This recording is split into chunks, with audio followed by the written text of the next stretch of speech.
ನಮಸ್ಕಾರ ವೀಕ್ಷಕರೇ, ಸುದ್ದಿ ನ್ಯೂಸ್ ಬುಲೆಟಿನ್ಗೆ ಸ್ವಾಗತ. ನಾನು ದಯಾಮಣಿ.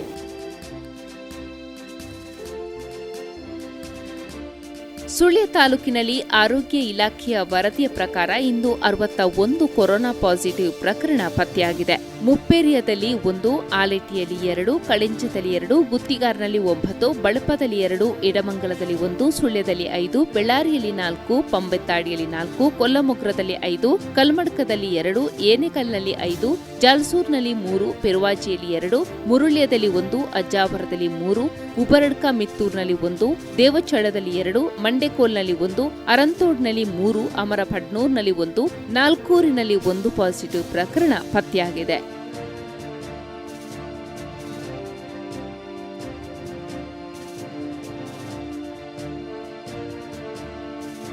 ಹದಿನೆಂಟು ವರ್ಷ ಮೇಲ್ಪಟ್ಟವರಿಗೆ ಲಸಿಕೆ ನೀಡುವ ಕಾರ್ಯ ಇಂದಿನಿಂದ ಕೆವಿಜಿ ಪುರಭವನದಲ್ಲಿ ಆರಂಭಗೊಂಡಿದೆ. ಆನ್ಲೈನ್ನಲ್ಲಿ ನೋಂದಾವಣೆ ಮಾಡಿಕೊಂಡವರಿಗೆ ಮಾತ್ರ ಲಸಿಕೆ ನೀಡಲಾಗ್ತಾ ಇದೆ. ಇಂದು 170 ಮಂದಿಗೆ ಲಸಿಕೆ ವಿತರಣೆ ನಡೆಯಿತು.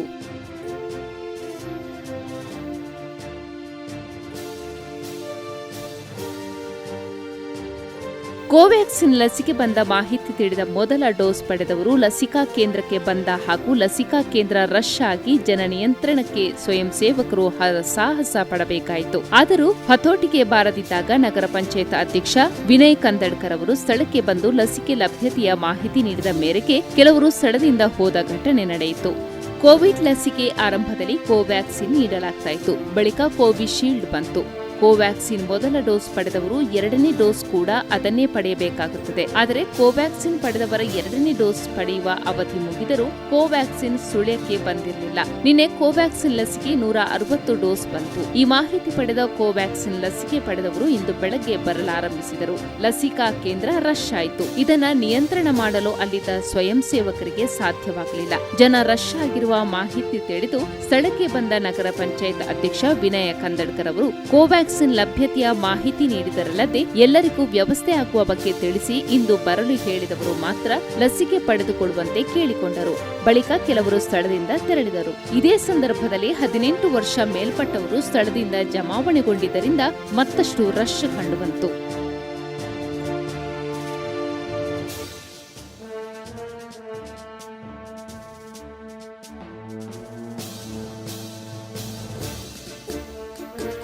ಎರಡನೇ ಡೋಸ್ ನೀಡಲು ಬಂದಿದ್ದ ಕೋವ್ಯಾಕ್ಸಿನ್ ಲಸಿಕೆ ಜನರ ನೂಕುನುಗ್ಗಲಿನಿಂದಾಗಿ ಮಧ್ಯಾಹ್ನದ ವೇಳೆ ಖಾಲಿಯಾದುದರಿಂದ ಹಲವು ಹಿರಿಯರು ನಿರಾಶರಾಗಿ ಹಿಂತಿರುಗಬೇಕಾಗಿ ಬಂತು. 160 ಡೋಸ್ ಕೋವ್ಯಾಕ್ಸಿನ್ ಲಸಿಕೆ ಇಂದು ಬಂದಿತ್ತು. ಕೋವ್ಯಾಕ್ಸಿನ್ಗಾಗಿ ಕಾಯುತ್ತಿದ್ದ ಜನರು ವಿಷಯ ತಿಳಿದ ಕೂಡಲೇ ಕೆವಿಜಿ ಪುರಭವನಕ್ಕೆ ಧಾವಿಸಿದ್ದರು. ಪರಿಣಾಮವಾಗಿ ಮಧ್ಯಾಹ್ನ 12:45 ವೇಳೆಗೆ 160 ಡೋಸ್ ಕೋವ್ಯಾಕ್ಸಿನ್ ಕೂಡ ಖಾಲಿಯಾಯಿತು. ಇದರಿಂದಾಗಿ 2ನೇ ಡೋಸ್ ಕೋವ್ಯಾಕ್ಸಿನ್ ಪಡೆಯಲಿದ್ದು ಮಧ್ಯಾಹ್ನದ ವೇಳೆಗೆ ಬಂದವರು ನಿರಾಶರಾಗಿ ಹಿಂತಿರುಗಿದರು. 1 ವಾರದೊಳಗೆ ಮತ್ತೆ ಕೋವ್ಯಾಕ್ಸಿನ್ ಬರಲಿದೆ ಎಂದು ತಿಳಿದು ಬಂದಿದೆ.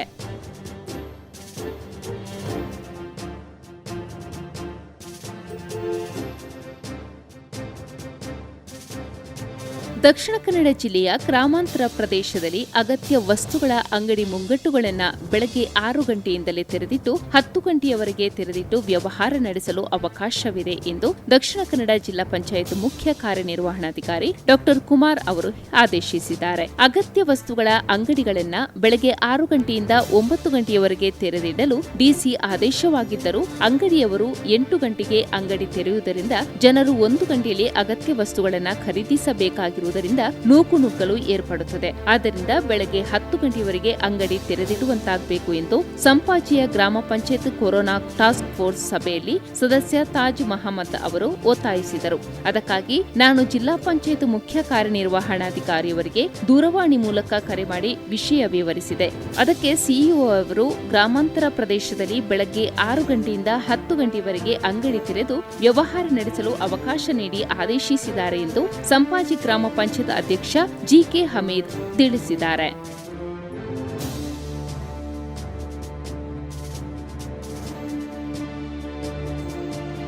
ಸಂಪಾಜಿ ಗ್ರಾಮ ಪಂಚಾಯತ್ನ ಕಲ್ಲುಗುಂಡಿ ಪೇಟೆಯಲ್ಲಿ ಇಂದು ಬೆಳಗ್ಗೆ 10 ಗಂಟೆಯವರೆಗೆ ಅಗತ್ಯ ವಸ್ತುಗಳ ಅಂಗಡಿ ತೆರೆದಿರುವುದರಿಂದ ನೂಕುನುಗ್ಗಲು ಇಲ್ಲದೆ ಜನ ವ್ಯವಹಾರ ಮುಗಿಸಿ ಮನೆಗಳಿಗೆ ತೆರಳಿದ್ದಾರೆ ಎಂದು ಸಂಪಾಜಿ ಗ್ರಾಮ ಪಂಚಾಯತ್ ಅಧ್ಯಕ್ಷ ಜಿಕೆ ಹಮೀದ್ ತಿಳಿಸಿದ್ದಾರೆ. ಜಿಲ್ಲಾ ಪಂಚಾಯತ್ ಮುಖ್ಯ ಕಾರ್ಯನಿರ್ವಹಣಾಧಿಕಾರಿಯವರ ಆದೇಶದ ಹಿನ್ನೆಲೆಯಲ್ಲಿ ಕಲ್ಲುಗುಂಡಿಯಲ್ಲಿ ಇಂದು ನಾವು ಅಂಗಡಿಗಳನ್ನ 10 ಗಂಟೆಯವರೆಗೆ ತೆರೆದಿಡಲು ಪಂಚಾಯತ್ ವತಿಯಿಂದ ಹೇಳಿದೆವು. ಅದರಂತೆ ವ್ಯವಹಾರ ನಡೆಯಿತು. ಪಕ್ಕದ ಚೆಂಬು ಗ್ರಾಮ ಮತ್ತು ಕೊಡಗು ಸಂಪಾಜ ಗ್ರಾಮದಿಂದಲೂ ಕಲ್ಲುಗುಂಡಿಗೆ ಖರೀದಿಗಾಗಿ ಜನರು ಬರುತ್ತಾರೆ. 9 ಗಂಟೆಗೆ ಬಂದ್ ಮಾಡಿದ್ರೆ ಪೇಟೆಯಲ್ಲಿ ರಶ್ ಏರ್ಪಡುತ್ತೆ. ಜನರನ್ನ ನಿಯಂತ್ರಿಸಲು ಕಾರ್ಯಪಡೆಯವರಾದ ನಮಗೆ ಸಾಕಾಗುತ್ತಿತ್ತು. ಇವತ್ತು 1 ಗಂಟೆ ಹೆಚ್ಚು ದೊರೆತುದರಿಂದ ಜನನಿಬಿಡತೆ ಏರ್ಪಡಲಿಲ್ಲ ಎಂದು ಹಮೀದ್ ಹೇಳಿದ್ದಾರೆ.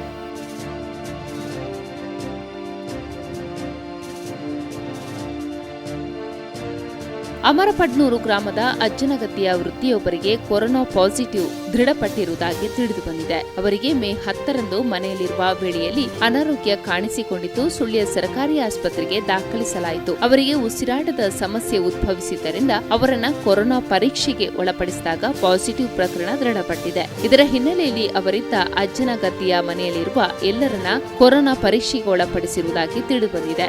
ಪಂಚಾಯತ್ ಕಾರ್ಯದರ್ಶಿ ದಯಾನಂದ ಪತ್ತುಗುಂಜ ಹಾಗೂ ಸದಸ್ಯರು, ಸಿಬ್ಬಂದಿ ವರ್ಗದವರು, ಶಾಲಾ ಶಿಕ್ಷಕರು ಮತ್ತು ಆರೋಗ್ಯ ಸಹಾಯಕಿಯರು ಬಂದು ಪರೀಕ್ಷಿಸಿ ಮನೆಯಲ್ಲಿರುವ 11 ಮಂದಿಯನ್ನ ಹೋಮ್ ಐಸೋಲೇಷನ್ಗೊಳಪಡಿಸಿರುವುದಾಗಿ ತಿಳಿದುಬಂದಿದೆ.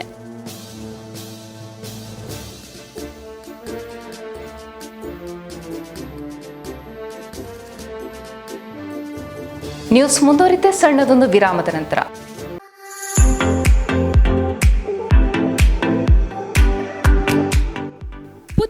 ಬಿಸಿ ರೋಡ್ ಹಾಗೂ ಮಂಗಳೂರಿನಲ್ಲಿ ಗ್ರಾಹಕರ ಮೆಚ್ಚುಗೆ ಪಡೆದ ಸಂಸ್ಥೆ ಇದೀಗ ಸುಳ್ಯದಲ್ಲಿ ಶುಭಾರಂಭ. Pet planet.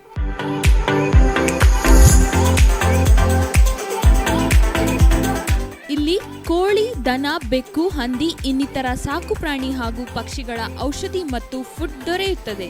ಹಾಗೂ ಉತ್ತಮ ತಳಿಯ ನಾಯಿ ಮರಿಗಳು, ಬೆಕ್ಕಿನ ಮರಿಗಳು ಲಭ್ಯ.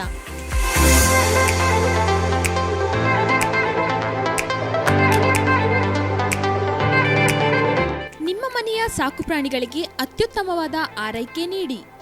ಭೇಟಿ ಕೊಡಿ ಪೆಟ್ ಪ್ಲಾನೆಟ್, ಕಾಮತ್ ಕಾಂಪ್ಲೆಕ್ಸ್ ಹತ್ತಿರ, ಹಳೆ ಬಸ್ ಸ್ಟ್ಯಾಂಡ್, ಮುಖ್ಯ ರಸ್ತೆ, ಸುಳ್ಯ. ಮೊಬೈಲ್ 9480198769.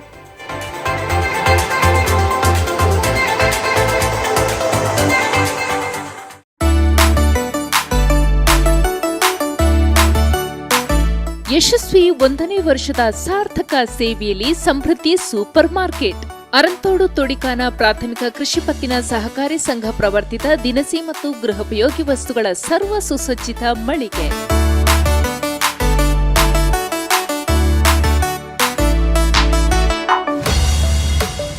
ನಮ್ಮಲ್ಲಿ ಎಲ್ಲಾ ಬಗೆಯ ದಿನಸಿ ಪದಾರ್ಥಗಳು, ಗೃಹೋಪಯೋಗಿ ವಸ್ತುಗಳು, ನಂದಿನಿ ಹಾಲು ಮತ್ತು ಹಾಲಿನ ಉತ್ಪನ್ನಗಳು ಹಾಗೂ ಐಡಿಯಲ್ ಕಂಪನಿಯ ಐಸ್ ಕ್ರೀಮ್ಗಳು ಸ್ಪರ್ಧಾತ್ಮಕ ಬೆಲೆಯಲ್ಲಿ ಲಭ್ಯ. ಗ್ರಾಹಕರ ಹಿತದೃಷ್ಟಿಯಿಂದ ಡೋರ್ ಟು ಡೋರ್ ಡೆಲಿವರಿಯ ವ್ಯವಸ್ಥೆ ಇದೆ. ನಮ್ಮ ಸೇವಾ ಸಮಯ ಬೆಳಗ್ಗೆ 7 ಗಂಟೆಯಿಂದ ಸಂಜೆ 8 ಗಂಟೆ ತನಕ ಹಾಗೂ ಭಾನುವಾರ ಮಧ್ಯಾಹ್ನ 2 ಗಂಟೆಯವರೆಗೆ. ಭೇಟಿ ಕೊಡಿ ಸಮೃದ್ಧಿ ಸೂಪರ್ ಮಾರ್ಕೆಟ್, ರಕಂ ಮತ್ತು ಚಿಲ್ಲರ ವ್ಯಾಪಾರಸ್ಥರು, ಪ್ರಾಥಮಿಕ ಕೃಷಿ ಪತ್ತಿನ ಸಹಕಾರಿ ಸಂಘ ನಿಯಮಿತ ಸಿರಿಸೌಧ, ಅರಂತೋಡು.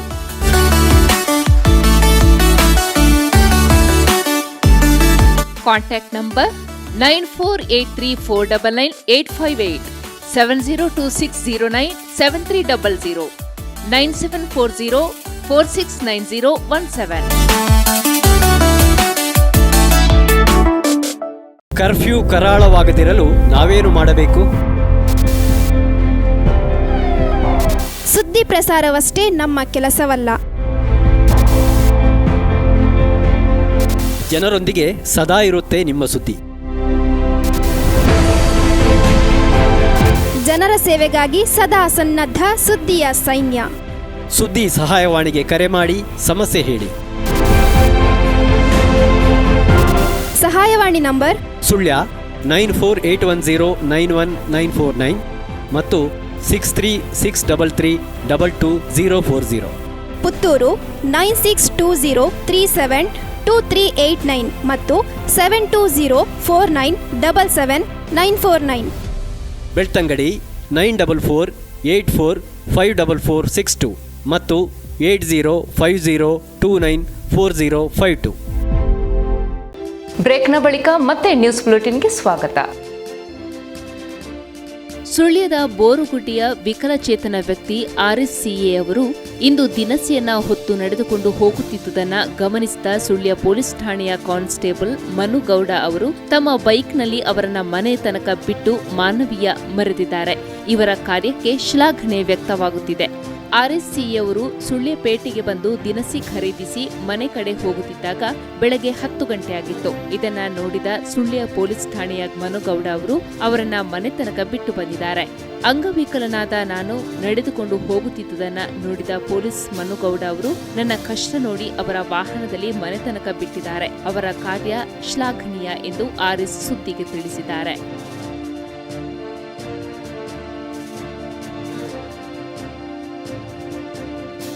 ನಾಲ್ಕೂರು ಗ್ರಾಮದ ಛತ್ರಪಾಡಿ ಎಂಬಲ್ಲಿ ನಾಡಕೋವಿ ತಯಾರಿಕೆದಾರರನ್ನ ಮತ್ತು ಅದನ್ನ ಪಡೆದವರನ್ನ ಬಂಧಿಸಿದ ಘಟನೆ ನಿನ್ನೆ ವರದಿಯಾಗಿದೆ. ಸರ್ಕಲ್ ಇನ್ಸ್ಪೆಕ್ಟರ್ ನವೀನ್ ಚಂದ್ರಜೋಗಿ ಮತ್ತು ಸುಬ್ರಹ್ಮಣ್ಯ SI ಓಮನವರ ನೇತೃತ್ವದಲ್ಲಿ ದಾಳಿ ನಡೆಸಿ ಕೋವಿ ತಯಾರಕ ಛತ್ರಪಾಡಿಯ ದಿವಾಕರ ಆಚಾರ್ಯ ಅವರನ್ನ ಬಂಧಿಸಿದೆ. ತನಿಖೆ ವೇಳೆ ಆರೋಪಿ ಇತರೆ 3 ಹೆಸರನ್ನ ಹೇಳಿದ್ದು, ಅದರ ಆಧಾರದಲ್ಲಿ ಸುಬ್ರಹ್ಮಣ್ಯ ನೂಚಿಲದ ಕಾರ್ತಿಕ್, ಬಿಳಿನೆಲೆಯ ಚಿತ್ಗಲ್ ಮನೆಯ ಅಶೋಕ್, ಹಾಸನದ ಚಂದನ್ ಅವರನ್ನ ಬಂಧಿಸಿರುವುದಾಗಿ ವರದಿಯಾಗಿದೆ.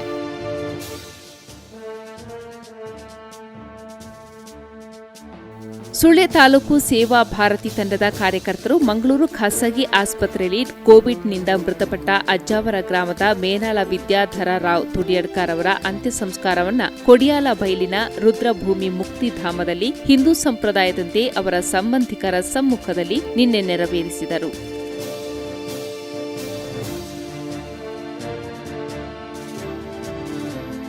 ಕೆಲವು ದಿನಗಳ ಹಿಂದೆ ಮರದಿಂದ ಬಿದ್ದು ಗಾಯಗೊಂಡು ಮಂಗಳೂರಿನ ಆಸ್ಪತ್ರೆಗೆ ದಾಖಲಿಸಲಾಗಿದ್ದ ಕಲ್ಮಡ್ಕದ ಯುವಕ ಚಿಕಿತ್ಸೆ ಫಲಿಸದೆ ಆಸ್ಪತ್ರೆಯಲ್ಲಿ ಮೃತಪಟ್ಟ ಘಟನೆ ವರದಿಯಾಗಿದೆ. ಕಲ್ಮಡ್ಕ ಗ್ರಾಮದ ಮರಕಡ ದಿವಂಗತ ಕಲಾಯಿ ಇದ್ದೀನ್ ಕುಂಜಾ ಅವರ ಪುತ್ರ ಅಬ್ದುಲ್ ಅಜೀಜ್ ಮೃತರು.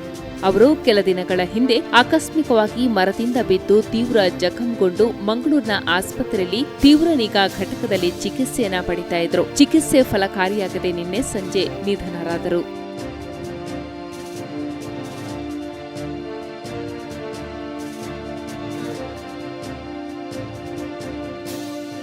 ಸಂಪಾಜೆಯಲ್ಲಿ ಕೋವಿಡ್ ಕಾರ್ಯಪಡೆ ವರ್ತಕ ಸಂಘದ ಜಂಟಿ ಸಭೆ ನಡೆಯಿತು. ವರ್ತಕರು ಕಟ್ಟುನಿಟ್ಟಾಗಿ ಸಾಮಾಜಿಕ ಅಂತರ ಕಾಪಾಡಿಕೊಳ್ಳುವುದು, ಅಂಗಡಿ ಬಳಿ ಸಾಲುಗಟ್ಟಿ ನಿಲ್ಲದೆ ಇದ್ದಲ್ಲಿ ಕಠಿಣ ಕಾನೂನು ಕ್ರಮ ತೆಗೆದುಕೊಳ್ಳುವುದು, ವರ್ತಕರು ಸಾಧ್ಯವಾದಷ್ಟು ಗ್ರಾಹಕರಿಂದ ಚೀಟಿ ಪಡೆದುಕೊಂಡು ಸಾಮಗ್ರಿ ತಲುಪಿಸುವ ವ್ಯವಸ್ಥೆ ಮಾಡುವುದು, ಜನರಿಗೆ ತೊಂದರೆ ಆಗದಂತೆ ಸರ್ಕಾರದ ಮಾರ್ಗಸೂಚಿ ಪಾಲಿಸಿ ಪೊಲೀಸ್ ಇಲಾಖೆಯೊಂದಿಗೆ ಹಾಗೂ ಗ್ರಾಮ ಪಂಚಾಯತ್ನೊಂದಿಗೆ ಸಹಕರಿಸಬೇಕೆಂಬ ವಿಷಯಗಳ ಬಗ್ಗೆ ಸಭೆಯಲ್ಲಿ ಪ್ರಸ್ತಾಪವಾಯಿತು.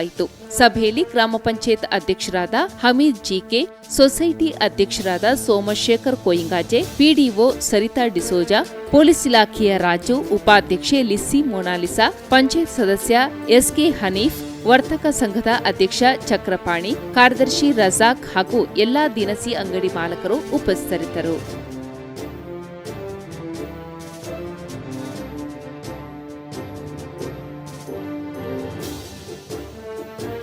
ಅಮರಮುಡ್ನೂರು ಗ್ರಾಮ ಪಂಚಾಯತ್ನಲ್ಲಿ ಕೋವಿಡ್-19 ರ ಕಾರ್ಯಪಡೆ ಸಭೆಯು ಪಂಚಾಯತ್ ಸಭಾಂಗಣದಲ್ಲಿ ನಡೆಯಿತು. ಪಂಚಾಯತ್ ಅಧ್ಯಕ್ಷೆ ಪದ್ಮಪ್ರಿಯ ಮೇಲ್ತೋಡ ಅಧ್ಯಕ್ಷತೆಯನ್ನು ವಹಿಸಿದ್ರು. ವೇದಿಕೆಯಲ್ಲಿ ಉಪಾಧ್ಯಕ್ಷೆ ಶಶಿಕಲಾ ಕೆ ನಡ್ಕ, PDO ಆಕಾಶ್, ಆರೋಗ್ಯ ಸಹಾಯಕಿ ಲಲಿತಾ, ಸುನೀತಾ, ಪಂಚಾಯತ್ ಕಾರ್ಯದರ್ಶಿ ದಯಾನಂದ ಪತ್ತುಕುಂಜ ಉಪಸ್ಥಿತರಿದ್ದರು.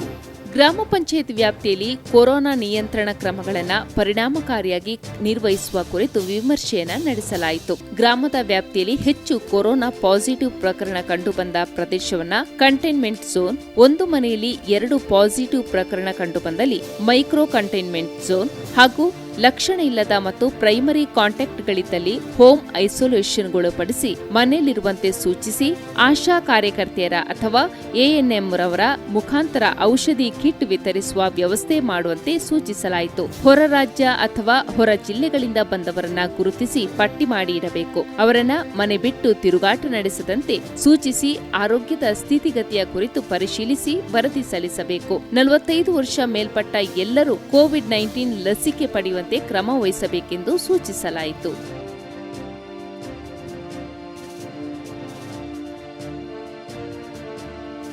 ಇದಿವತ್ತಿನ ನ್ಯೂಸ್ ಬುಲೆಟಿನ್. ನಿರಂತರ ನ್ಯೂಸ್ ಅಪ್ಡೇಟ್ಸ್ಗಳಿಗಾಗಿ ನೋಡ್ತಾ ಇರಿ ಸುದ್ದಿ ನ್ಯೂಸ್ ವೆಬ್ಸೈಟ್. ನಮಸ್ಕಾರ.